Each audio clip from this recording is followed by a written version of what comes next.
Fala, Jedi, beleza? Aqui é o Mestre Yoda e hoje teremos uma aula de revisão da Unesp com o nosso querido professor Ledu Yoda. É com você. Valeu, Yoda, valeu mesmo, brigadão. Moçada, vamos fazer uma revisão Unesp e eu vou dividir essa aula para não ficar muito apertada em 4 partes. Então vamos iniciar a nossa primeira parte. Quero deixar claro para vocês que a gente nessas nossas 4 aulinhas aí, eu gostaria de fazer uma revisão dos temas que mais caíram na Unesp, na segunda fase, nos últimos anos. Então, função do primeiro grau, porcentagem, função quadrática. A ideia é trabalhar esses 3 assuntos agora aqui na parte 1, beleza? Para que você já saiba o que vem nos próximos, então a gente vai falar um pouquinho de análise combinatória, probabilidade e logaritmo, e função logarítmica, obviamente. E na próxima, progressão aritmética, progressão geométrica, e falar um pouquinho sobre círculo, circunferência, área e perímetro de figuras planas, tá? E para finalizar, na 4ª parte aí, a gente vai falar um pouquinho das figuras sólidas, os prismas, as pirâmides, né, os cones e as esferas, que isso é um tema que sempre é recorrente e sempre cai. Beleza? Então vamos lá, iniciando aí, falando um pouquinho, algumas dicas sobre função do primeiro grau. Eu gostaria de mostrar para vocês, dentro de um exercício, né? Toda vez que você tem uma reta, e essa reta ela tem 2 funções, né? Ou ela é crescente ou ela é decrescente. Quem determina isso? A minha função do primeiro grau, ela tem aquele jeitão, ela é do tipo ax mais b. Tá? E a ideia aqui é a gente trabalhar um pouquinho sobre a questão do taxa de variação. Tá? Coeficiente de variação ou taxa de variação, que quem determina isso normalmente para a gente é o azinho aqui, o nosso coeficiente angular. Toda vez que nós temos uma situação dessa aqui, uma reta decrescente, o meu azinho é negativo, né? E toda vez que eu tenho uma reta crescente, aquela situação onde passa uma mulher bonita, você cresce, né? Cresce os olhos, muito linda e tal. Então, a reta crescente é quando o meu azinho é positivo, tá? Como ele pede aqui para você determinar qual seria a função de P, né? Qual seria a fórmula, né, de P em função de Q, ou seja, esse cara aqui é o meu Y e o meu Q seria o meu X aqui, que a gente está acostumado, né, o Y e o X. Então, como é que eu faria? É muito simples. Você tem 2 pontos aqui, coordenada 209, tem o outro ponto aqui, a coordenada é 110, beleza? Esse cara aqui é o valor do X, esse cara aqui é o valor do Y, eu venho, substituo na equação, monto e está feita a minha equação de P em função de Q. É muito tranquilo fazer isso. Inclusive você faz no sisteminha de equação. Eu até vou resolver dessa maneira. Porém, eu gostaria que você tivesse uma atençãozinha aqui, ó, para esse triângulo bonito que eu acabei de formar aqui, ó, triângulo retângulo, onde eu tenho um ângulo aqui, ó, tá? E esse ângulo aqui, ele vai estar trabalhando com esses 2 lados aqui, esses 2 catetos aqui, o meu cateto oposto a esse ângulo e o meu cateto adjacente a esse ângulo. O que eu quero que você entenda é o seguinte, ó, existe, como isso aqui é uma reta de uma função linear, né, uma função afim, e vai gerar sempre uma reta, isso aqui vai me dar uma taxa de variação constante. À medida que varia aqui na mesma proporção. Por exemplo, daqui até aqui, eu tenho 200 menos 100. Então, existe uma variação de 100 aqui. Dessa parte até essa parte aqui, ou seja, nesse trecho aqui, eu estaria variando 9 menos 10. Estaria variando menos 1. Esse menos 1 foi proposital aqui, para mostrar que o meu azinho vai dar negativo. Então, se eu pensasse aqui em taxa de variação, eu estaria pegando essa medida aqui e trabalhando da seguinte maneira, ó. Cateto oposto sobre cateto adjacente, não é isso? Eu tenho o valor da tangente. Então, se essa medida aqui vale menos 1 e essa parte de baixo vale 100, eu acabei de achar a tangente desse ângulo θ. E observe que essa tangente do ângulo θ nada mais é do que o valor do meu azinho aqui, ó, da função. Ou seja, já achei o valor do azinho, que é menos 1 centésimo, pego um desses dois pontos quaisquer, substituo nessa formulinha e acho o valor de B. Entendeu? Então, por exemplo, se eu vier aqui e falar y é igual, o valor de A é menos 1 sobre 100, vezes x mais B. Escolhe um desses dois pontos. Vou pegar o primeiro ponto ali, vou pegar esse ponto aqui, ó, 100, 10. Se no lugar do y eu venho e coloco 10, 1 sobre 100, no lugar do x eu vou colocar o 100 e isso é igual a mais B aqui, observe que eu posso simplificar, isso aqui dá menos 1, operação inversa da subtração é a soma, ou seja, eu acabei de achar o valor do Bzinho. Achei o valor do Bzinho, eu tenho o valor do A, então a minha função, que era y igual a x mais B, vai ficar y igual a menos 1 centésimo de x mais B, que é 11. Porém, como o problema pede aqui no item A que seja P em função de Q, então, na verdade, a minha resposta ficaria P, que é o valor de y, é menos 1 centésimo de Q mais 11. Está aqui a solução para o nosso primeiro item A aqui. E agora, observe que é o seguinte, ó, calcule o valor do preço unitário do produto relativo à oferta quando for 500 unidades, certo? É muito simples, é só você vir aqui e substituir quantidade 500 na minha formulinha e achar o P. Então, o item B aqui seria P igual a menos 1 centésimos vezes 500, que é o valor de Q, mais 11.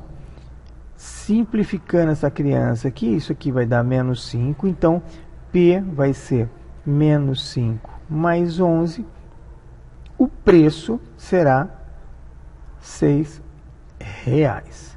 Tranquilo? Uma outra maneira de você enxergar isso é o seguinte, ó. Como existe uma taxa de variação, observe que aqui, ó, varia 1 e aqui varia 100, certo? Então, olha só, daqui até aqui andou 100, daqui para cá desceu 1. Se eu continuar andando 100 para cá, esse cara desce 1. Então, ó, 300 desce 1, 400 desce 1, 500 desce 1. Então, se eu continuar pensando nisso, quando chegar aqui no 500, esse cara vai estar atingindo aqui, ó, o 6. E da mesma maneira que eu calculei o Bzinho substituindo um ponto qualquer, eu poderia pensar o seguinte, ó, se eu andei 100 daqui para cá, se eu voltar 100 daqui para cá, eu volto 0. Ou seja, se eu continuar aqui, esse ponto aqui, que é o Bzinho da minha fórmula, esse ponto aqui, ó, se eu estou andando para cá 100 e aqui é 1, se eu voltar 100, aqui sobe 1. Então, aqui seria o valor de 11, ou seja, acharia o valor do B conforme está aqui. Tranquilo? Então, essa é a dica, fica aí para que vocês deem uma relembrada aí nessa parte de, na parte de função do primeiro grau, né? E aí, só para deixar claro aquela coisa que a gente estava falando, toda vez que você tiver uma situação aqui de uma reta, né? Vamos fazer um mais bonitinho aqui. Tem uma reta, ela tem duas condições, tá? Esse valor aqui é o famoso menos B sobre A, positivo e negativo. Isso aqui acontece quando o meu A é positivo, e aqui também é o meu menos B sobre A, positivo e negativo, e isso aqui acontece quando o meu A for negativo. Função crescente, função decrescente. Beleza, moçada? Então, vamos passar aqui rapidinho, deixa eu dar só uma voada aqui, e vamos falar um pouquinho agora de porcentagem, tá? A palavra porcentagem nada mais é do que você fazer uma divisão de algo por 100. O que eu quero trazer para vocês aqui é que muitas das vezes os alunos acabam se perdendo porque os problemas eles envolvem a parte de montante, ou seja, problema com aumento, problema com desconto, e o aluno pode se perder. Então eu quero trabalhar um pouquinho aqui com a ideia de fator, tá? O que é esse fator de aumento? Como que funciona isso? Quando eu falo para você assim, vamos calcular quanto é 50% de 10. Isso aqui é simples. 50% eu transformo isso aqui na forma percentual tiro esse percento e coloco na fração, ou tiro esse porcento e coloco na forma decimal.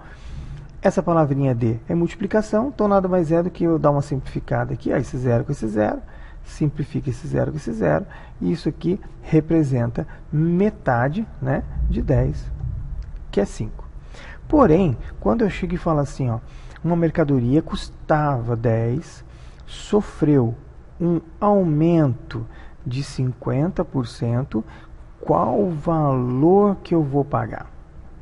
Então aqui eu quero que você entenda o seguinte: a mercadoria custava 10, sofreu um aumento de 50%, e qual o valor? Então o que você vai fazer? Você vai pegar 10, vai somar com essa conta que você acabou de fazer aqui, ó, 50% de 10, e o resultado que a gente acabou de fazer, que isso aqui dá 5, vai me dar o meu montante. Então o que eu fiz?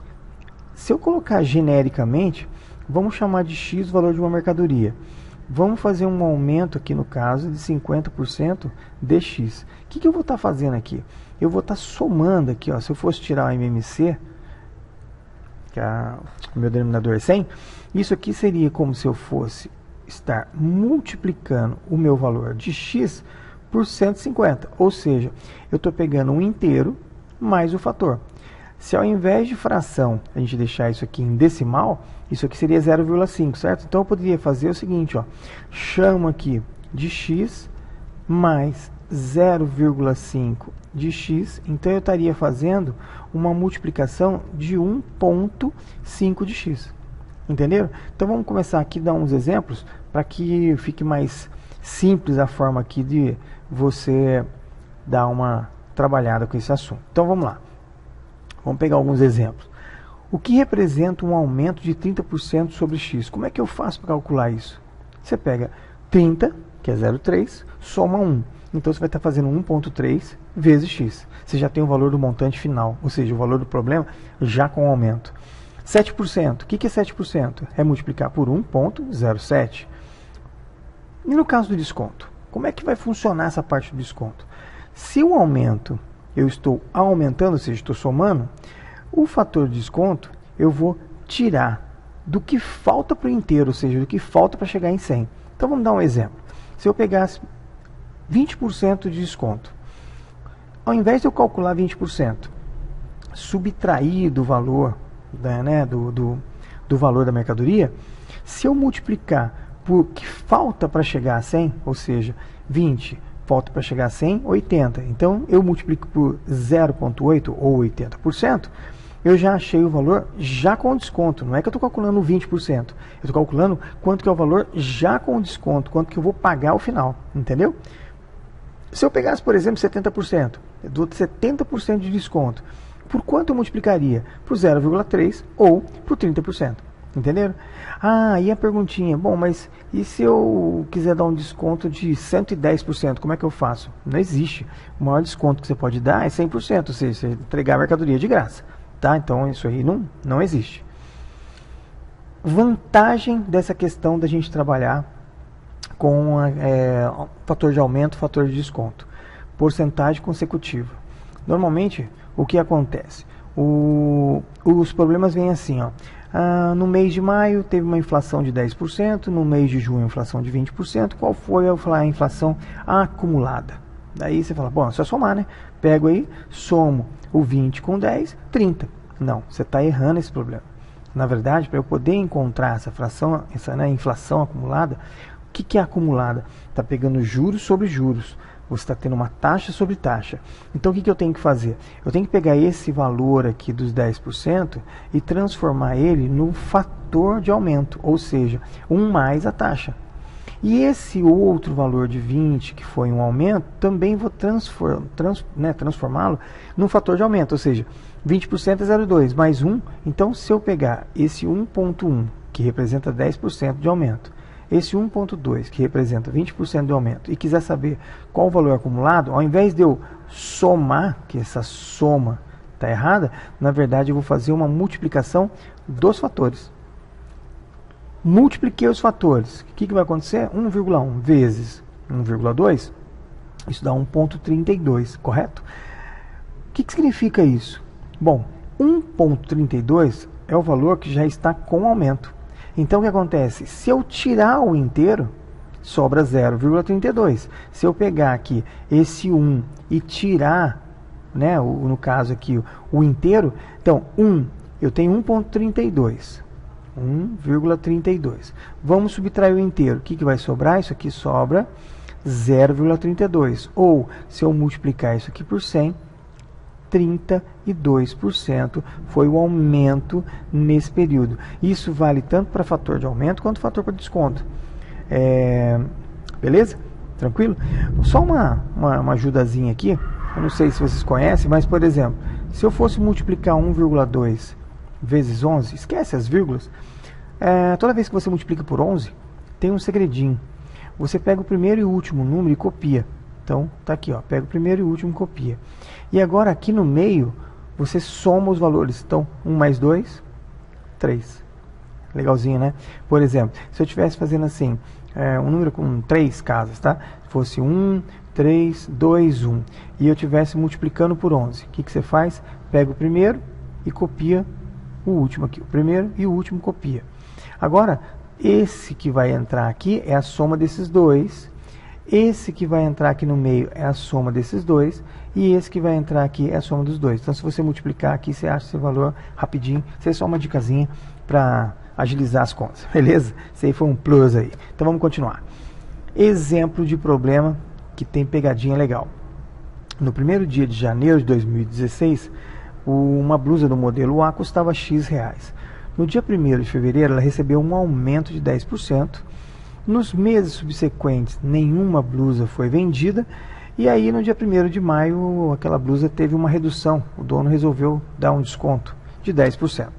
Sabendo que nenhum outro ajuste foi efetuado e que essa blusa foi vendida no dia 3 de maio, determine qual percentual de aumento ou de desconto que foi dado em relação ao valor dela, que custava lá no primeiro dia de 2016. Beleza? Então, veja bem, o que acontece?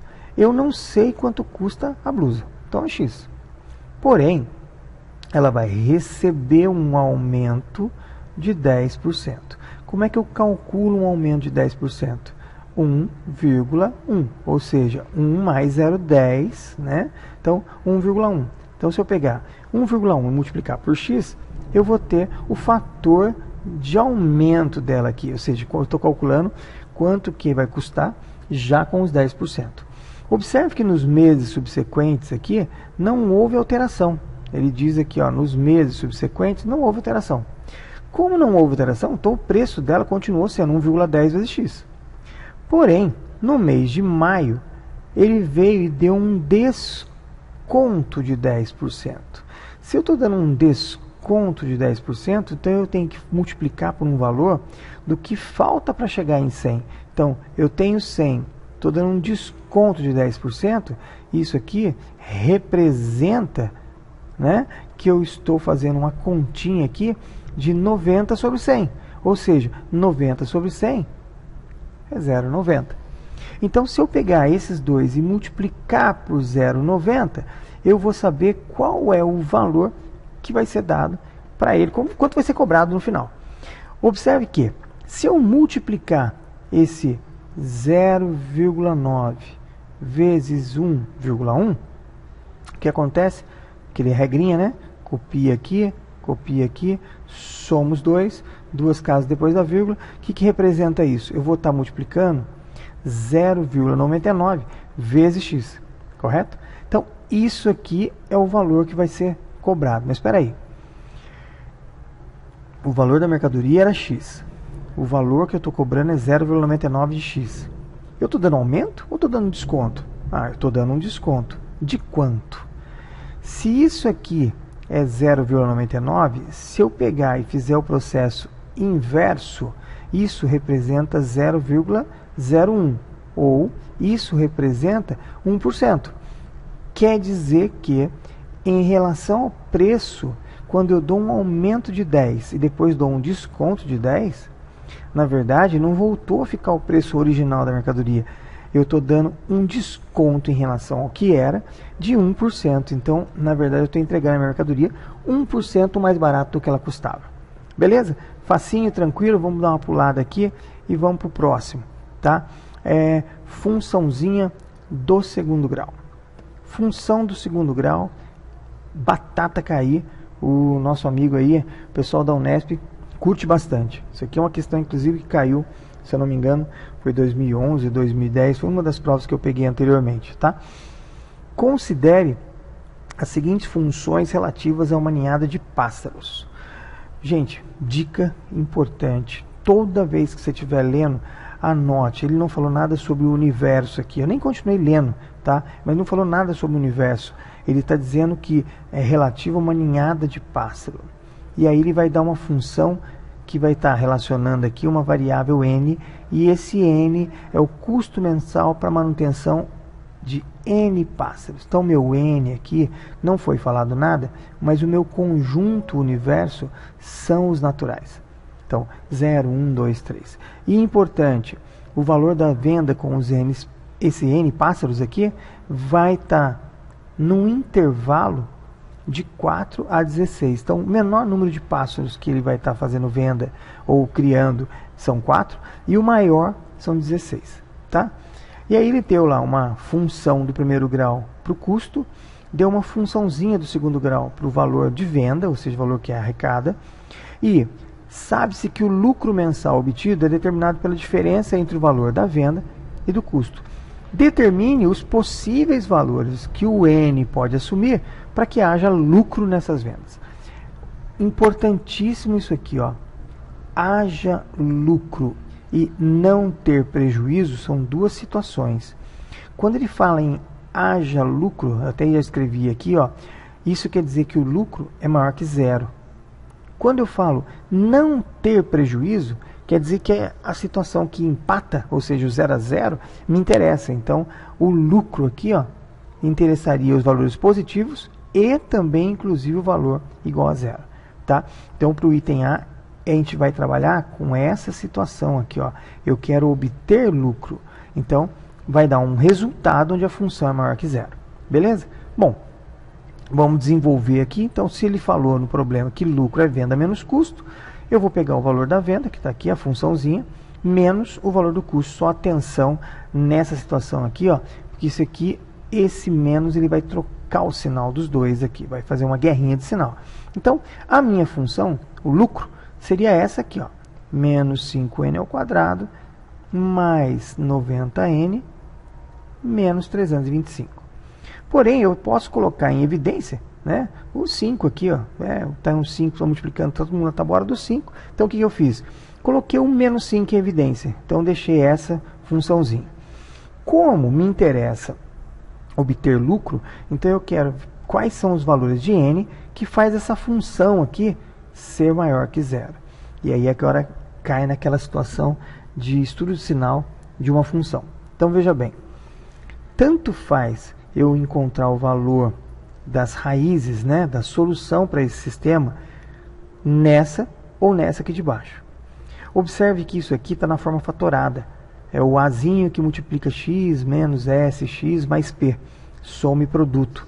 Então, dois números que são somados, né, e aí tem aquela formulinha. Soma é menos b sobre a. E tem uma galera que tem problema com essa questão da soma e do produto, mas eu curto muito e eu vou fazer porque eu quero agilizar.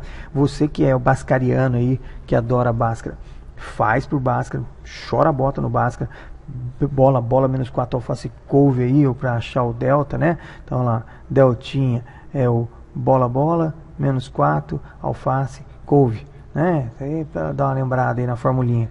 E o x igual a menos b mais ou menos raiz de delta sobre 2a. Ou seja, acha as raízes aí que eu vou encontrar aqui, ó, 5 e 13, pelo método que você quiser, porque não é esse que é o mais importante. O mais importante agora é analisar essa função. Veja bem, se o 5 e o 13 são os valores que cortam o meu eixo aqui, são as raízes, né, da minha função, o meu x aqui, que no caso é o nosso nzinho, como eu quero valores maiores que zero, isso aqui é uma bolinha aberta, é um intervalo aberto, não me interessa esse valor. Outra coisa, como é que eu vou saber estudo de sinal? Observe que a minha função, o meu azinho aqui, ó, ele é negativo. Se o meu azinho é negativo, eu tenho a carinha triste. Como eu tenho duas raízes, então ele vai cortar em 2 pontos. Corta aqui e corta aqui. Beleza? Para cima, todos os valores de x que vão aí representar y, vai me dar um y positivo. E todos os valores nessa região antes e depois aqui, vai me trazer um resultado negativo. Como que eu estou buscando? São esses valores aqui, então me interessa esse intervalo que vai de 5 a 13. Então o conjunto de solução seria o n maior que 5 e menor que 13. Se você responder desse jeito, não é legal, tá? Se você quiser fazer uma resposta dessa, tem que colocar solução n pertence ao conjunto dos naturais, tal que 5 menor que n menor que 13. Você até poderia colocar essa solução aqui, que ela é válida. Está deixando bem claro que o meu conjunto universo são os naturais. Então, o meu n vai ser 6, 7, 8, 9, 10, 11, 12. Porém, para deixar a coisa bem legal, segunda fase, deixar bem detalhado, dá a resposta dessa maneira aqui, ó. A solução, os valores possíveis para n são 6, 7, 8, 9, 10. Discrimina, evita problema. Legal? Então, respondemos o item A. No item B, ele vai dar uma revisada lá na questão de valor de máximo e de mínimo. Calcule o valor de n que proporciona o maior lucro possível e qual é esse valor?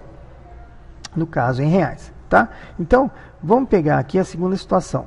Observe bem, o que ele está pedindo? Ele quer calcular o x do vértice e o y do vértice. Então, formulinha, menos b sobre 2a e menos delta sobre 4a.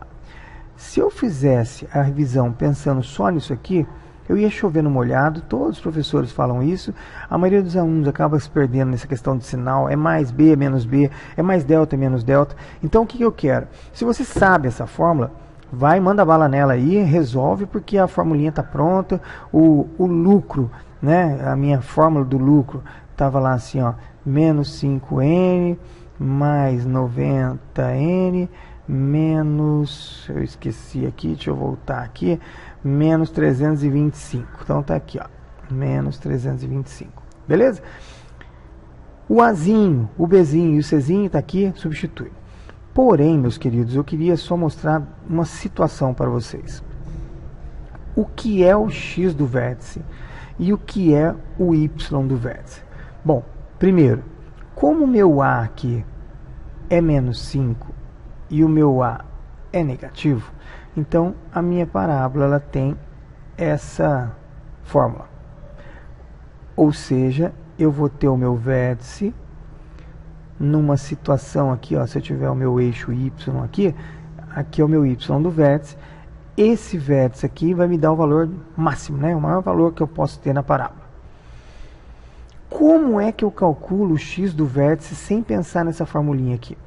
Observe bem, isso aqui é uma raiz, isso aqui é a segunda raiz. O meu x do vértice, ele é o eixo de simetria, não é isso? Tudo que acontece de um lado acontece do outro da minha parábola. Então eu queria mostrar para vocês o seguinte, o x do vértice eu posso calcular como a média das raízes. Entendeu? Como a minha raiz ali, uma era 5, a outra raiz era 13, eu já achei aqui a parte da resposta. Ó. X do vértice vai ser 18 sobre 2. O x do vértice, ou seja, a quantidade, que aqui quando a gente fala x do vértice, estamos falando no nosso caso aqui de n, seria o n do vértice, a quantidade de pássaros, que, né, o valor de n que proporciona o maior lucro possível, ou seja, a quantidade de pássaros que eu vou ter o maior lucro possível, são 9. Aí você fala, mas bom, e beleza, e agora? Como é que calcula o y do vértice? De novo, pode usar a formulinha, ou então você pensa o seguinte, ó, essa função aqui, na verdade, o correto dela seria ser escrita dessa maneira, L em função de n, certo? Como esse cara aqui é o meu n, então o que eu posso fazer? Calcula o f de 9, calcula o L de 9, vem aqui na formulinha e no lugar onde tem n, até eu vou colocar em evidência para ficar igual estava aquela outra lá que é mais fácil fazer a conta. Aqui assim, bonitinho. Aqui, opa, aqui é mais, aqui é menos. Coloquei em evidência o menos, foi mal. Tá aqui, certo? O que eu faço? calcula o L de 9. No lugar do N, substitui ali por 9. E aí, olha lá, 9 ao quadrado, menos 18 vezes 9, mais 65. Faz essa continha aqui, você vai descobrir que o L de 9 vai dar 80. Ou seja, 80 reais é o valor do meu maior lucro possível quando eu estiver vendendo 9 pássaros. Então, eu resolvi aquele problema de valor máximo mínimo usando a ideia do x do vértice e y do vértice, mas não calculei pela formulinha. Eu te dei uma outra dica aqui, uma outra forma de fazer, de você visualizar isso de uma maneira mais simples, mais rápida. E se você esquecer na hora da prova lá as fórmulas, você sai por aqui, beleza? Mas, acho que é por aqui, acho que é só isso mesmo, né? Tranquilo? Então, assim, o que eu gostaria que vocês levassem aí é essa ideia. Tranquilidade, tá? Prova de segunda fase, escrevam as fórmulas, coloque o seu conhecimento, mostre para o examinador tudo que você sabe, mesmo que você não saiba como resolver, que você não saiba que caminho tomar. Coloca todas as situações, tudo aquilo que está na tua cabeça sobre aquela parte ali do problema. Bom, envolve função, então coloca qual vai ser o jeitão da função, escreve, dê detalhes, procure, se for o caso, você escrever mesmo, redigir para ele o que você está pensando, tá? Que isso conta ponto. Então, moçada, curtiu? Me ajuda aí, se inscreve no canal, tá? Jedi das Exatas. Foi um prazer estar com vocês e a gente já vai dar sequência aqui na parte 2 e espero contar contigo, tá bom? Valeu, um grande abraço e aí, Yoda, despede da moçada aí.